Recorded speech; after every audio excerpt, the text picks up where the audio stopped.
If you're considering reuniting with an ex, there are things to consider first. Let's look at Ben and Jen Affleck's marriage and divorce and getting back together as a way to consider some of the themes that you might want to shine some light on before jumping back in. Reuniting with an ex isn't just about the romance, isn't just about the love that's there. It's often driven by a deeper and much less visible influence. One of the primary ones to look at is that we fall in love with the familiar. And so if we start to look at Jen and Ben's childhood, their family life, it might shine some light on why they got together in the first place, probably elements of why they divorced, and also why they chose to reconnect. Our heart might think we're falling for someone that feels new and exciting, but it's more often the case that we fall for what feels right. It's a sense that's often rooted in familiar dynamics from our family of origin. And it seems that Jen and Ben had this magnetic connection. You would see it in their pictures, even sometimes when a picture would be snapped in conflict and in argument, there still seemed to be this thread that kept them together. And so this familiarity that I'm talking about can often feel very safe, very magnetic, but it also leads us to repeat unresolved issues, particularly if we haven't connected why I'm falling for this type of person and how it actually matches how I felt in some unresolved issues with either my mom or my dad. So let's take a look at Jennifer Lopez's family. She was raised in a close-knit Puerto Rican family and grew up in the Bronx with a very strong value in the family around work ethic and discipline. Her mom was a school teacher and her dad was a computer tech, and they had a real strong value of family togetherness, time together. She was brought up in that Latina family context, and the commitment was very significant around family time. And I wonder if that shaped her desire for a long-term relationship, even willing to work through difficulties and revisit a past relationship, because there was so much value in that staying together. Ben Affleck grew up with quite a bit of turbulence.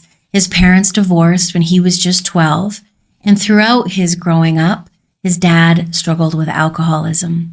Now, Ben has openly talked about this in many different interviews and articles of how much this impacted him, leaving a bit of a dark scar.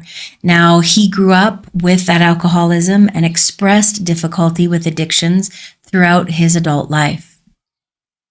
He's been very candid in many different ways about his struggles with self-worth and his own guilt with the addiction stemming from family issues and trying to overcome many of his own struggles.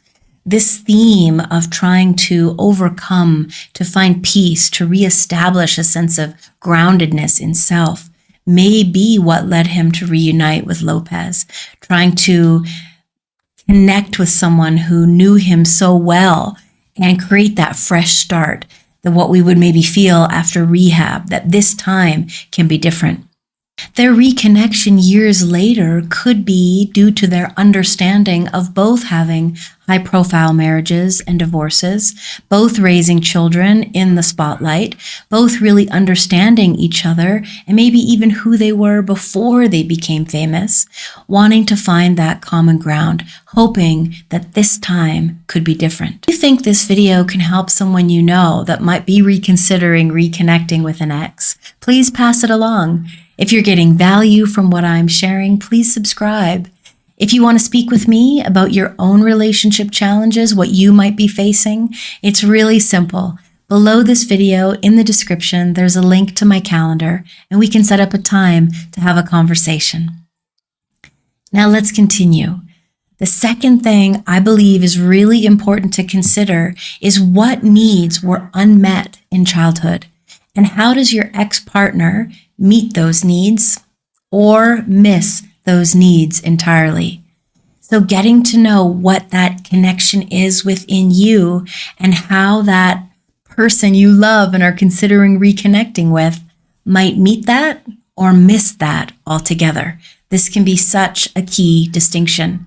Something I share with my clients pretty regularly is that we are only as needy as our earliest unmet needs.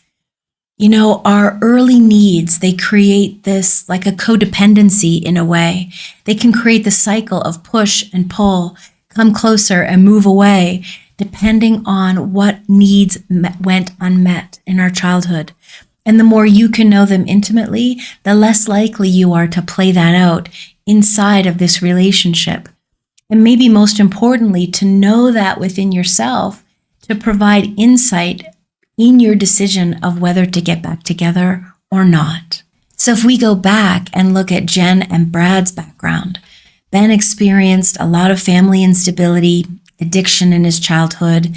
This is going to have him crave stability in relationship while also feeling pretty uncertain about it, not sure if he can trust it. Now, Jen, on the other hand, grew up in a close-knit family with strong expectations, and that loyalty, that trust might be something she values so deeply that it can often become a deal breaker if it can't be met. Sometimes we unknowingly choose partners who feel like they can fill these early gaps, but it's essential to ask, does reuniting with this person fill a need in a healthy way, or is it putting you back into patterns of disappointment or dependency? Consider some of your own family patterns, whether conflict, complete avoidance, or just staying in an unhappy relationship because you're supposed to. Is that what was passed down and influences you now on your relationship decisions, on that idea of should I reunite? Should I leave this relationship? Is that even something I can choose for myself? I think we often believe we're choosing our dream partner based on our preferences, based on what we want most.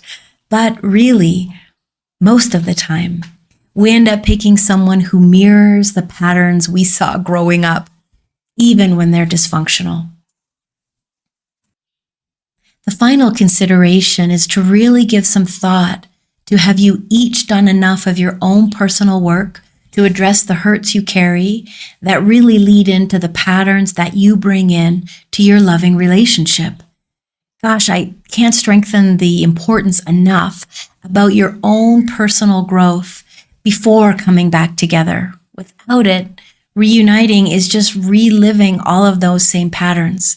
I think sometimes when we consider reuniting, we think about all the good things, someone to cuddle up and watch a movie with at the end of the day, someone to sleep beside, someone to wake up and share our day with, but really give some consideration to the themes and the challenges and the struggles that were also there, so that you're going in eyes wide open with a bit of a game plan for how to come at it differently. I think getting back together and being healthy is absolutely possible. But if you can take a moment and consider these 4 things, I think you have a much better chance at being happy if you decide to reconnect. On the other end of the spectrum, these 4 things may give you the courage to say, I'm ready to let go. I don't want to repeat these painful patterns. And by looking at these elements, I'm clear that these are our differences, or these are the ways that we kind of cross over and hurt each other. My hope is that this video provides that clarity for you. When you understand that there are larger, unforeseen forces that shape and influence our relationships, you start to look at this dynamic and this question of, should I get back together, from a much different perspective. We all inherit family histories and generational patterns, and this influences our behaviors, oftentimes unconsciously, way underneath the surface. And I feel like it's the healthiest thing to have a willingness to look beyond attraction or romanticized ideas and instead consider those family imprints, those unmet needs in our childhood, and how they shape our choices in love. Jen and Ben's story remind us how complex love is and how it's influenced by so many deeper layers that can either hold us back or help us grow. So before reconnecting with an ex, take the time to ask yourself these 4 questions and consider whether getting back together is truly your best path forward. Subscribe to understand how your family has influenced your love life.